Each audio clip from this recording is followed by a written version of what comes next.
Hey, podcasting badasses. It's Stephanie Lynn from the Highly Sensitive Club podcast. If you've ever been told you're too sensitive, or you identify with having big feelings and deep thoughts you don't always know what to do with, my podcast, The Highly Sensitive Club, is the one for you. Check out episode 22, where I talk about 5 ways to spot a highly sensitive person in the wild.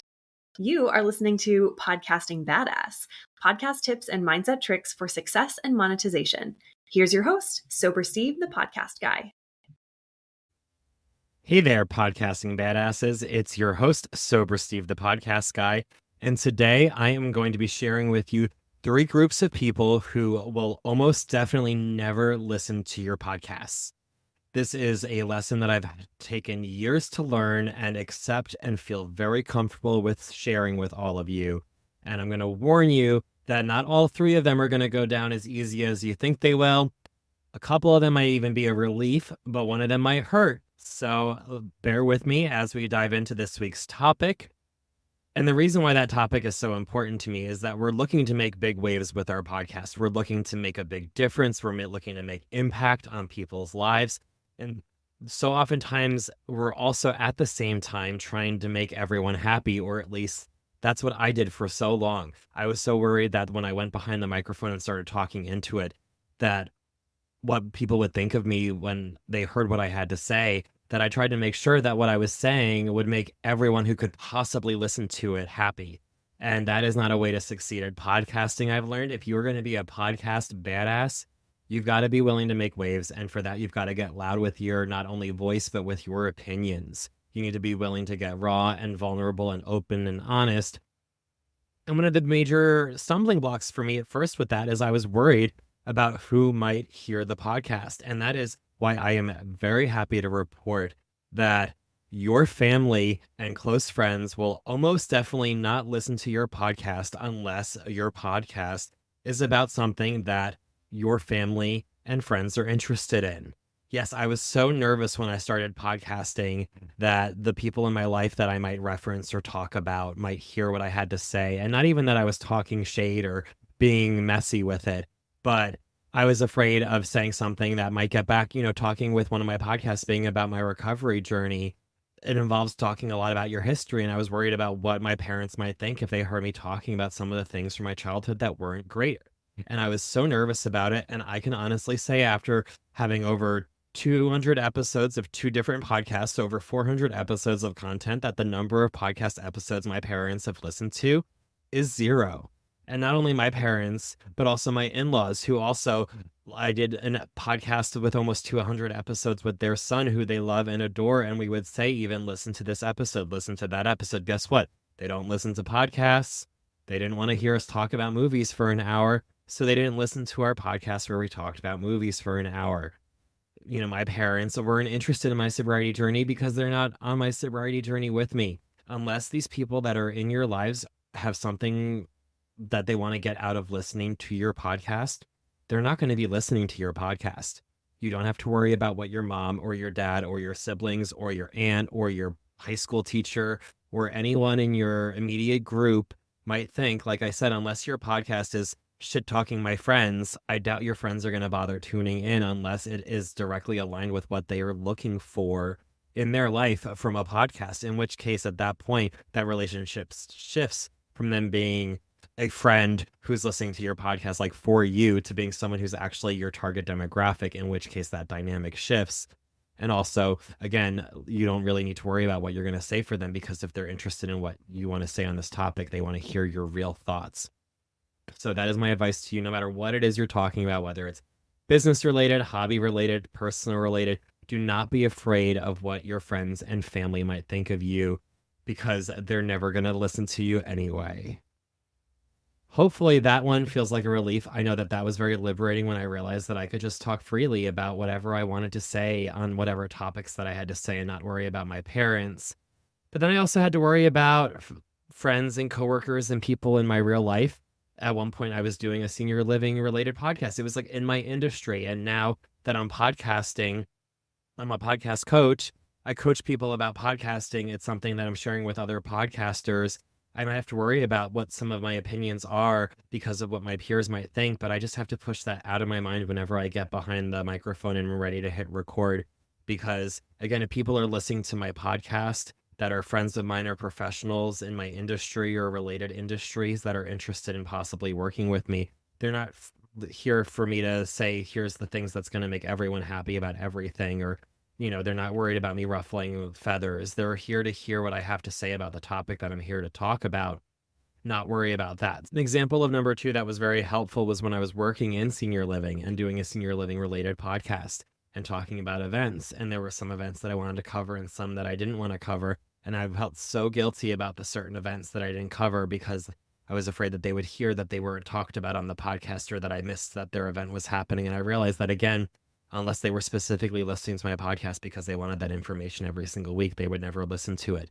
Similarly, I do my sober podcast. I don't think that even everyone in my recovery community is going to listen to my podcast, which is something that I thought of for a while. I assumed if someone is sober and queer, of course, they're going to listen to my sober queer podcast. But guess what? Even if people that are sober and queer, of all of those people out there that exist in the world, not all of them are also podcast listeners or want to listen to my podcast specifically. Even if they are podcast listeners, they might already have a favorite sober podcast that already fits nicely into their routine, so they'll never check it out. Or they might not go to podcasts for sober related content. They might go for it for business related content. So it doesn't jive with their concept of what they go to podcasts for. And so having to learn that even sometimes when people are in my demographic of who should be listening necessarily, it doesn't mean that they're going to be tuning into every single episode. And that was a hard pill for me to swallow, is that, like, yes, these friends, these professionals, whether they're in my industry or not, they can all listen. They should all listen, some of them, but they might not listen. And that's okay too. That even if your podcast is designed specifically for what your target audience, and you know someone in your life who's that target audience, and you say, hey, check out my podcast, realize that even then you're rolling the dice that they might ever listen or subscribe. I know with the number of followers and subscribers I have right now on this podcast compared to the number of people I've told about it out in public that said that they were going to be listening and subscribing, I know that the numbers don't match up, because I also know that not every single person that I told about this podcast wants to start a podcast and listen to a podcast about podcasting, or wants to take their podcast they're podcasting about right now and grow it or monetize it. So if these people that I'm talking to about my podcasting business aren't interested in the content that I'm producing about launching or growing or monetizing, they're not going to listen to this show. So don't worry about who's listening in terms of those two things. And then the third is the one that might break some people's hearts out there, and I apologize, but your social media followers are not also all of your listeners, which is wild for some of you, I'm sure. Yes, it might make sense if your social media personality came before your podcast, realizing that that might not necessarily be a one-to-one correlation, that just because you have 1,000 or 5,000 or 10,000 followers across your social media accounts, that doesn't mean that the moment that your podcast gets published and put out there in the world, that you're going to be having thousands and thousands of downloads for each and every single new episode. Those numbers don't correlate.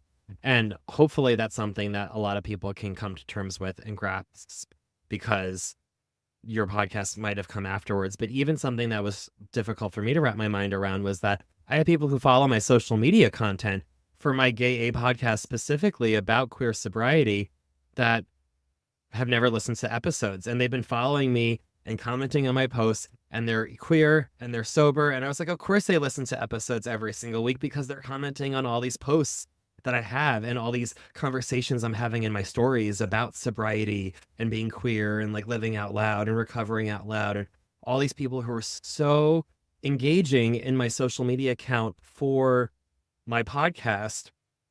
And then when I'm talking with them in Messenger, where I bring up an episode or this episode or that episode, they're, oh, I don't listen to your podcast, I'll have to check it out sometime.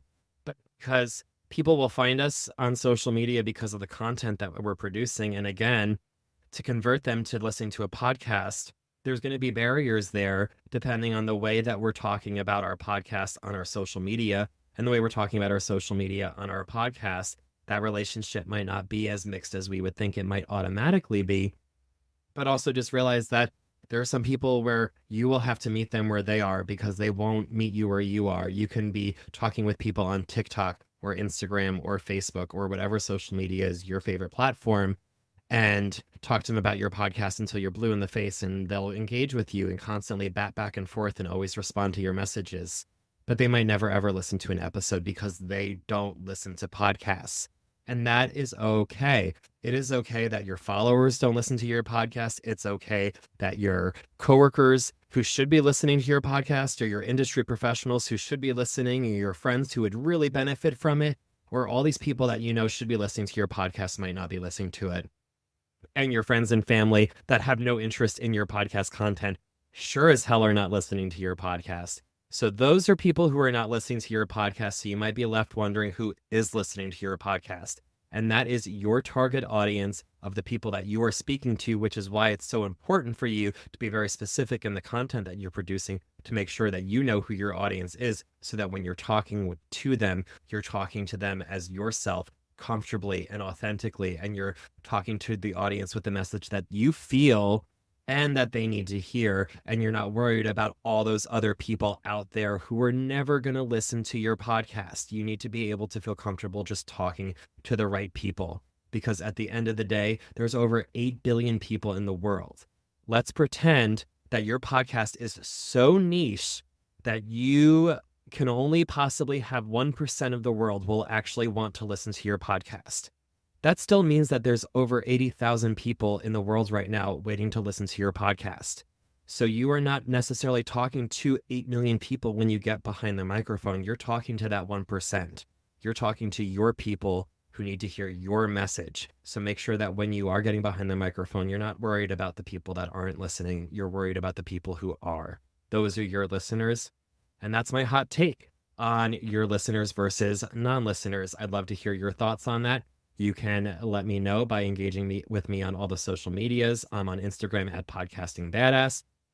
And also check out my website, where you can schedule your own tune-up or brainstorming session, or consult with me at sobersteve.com.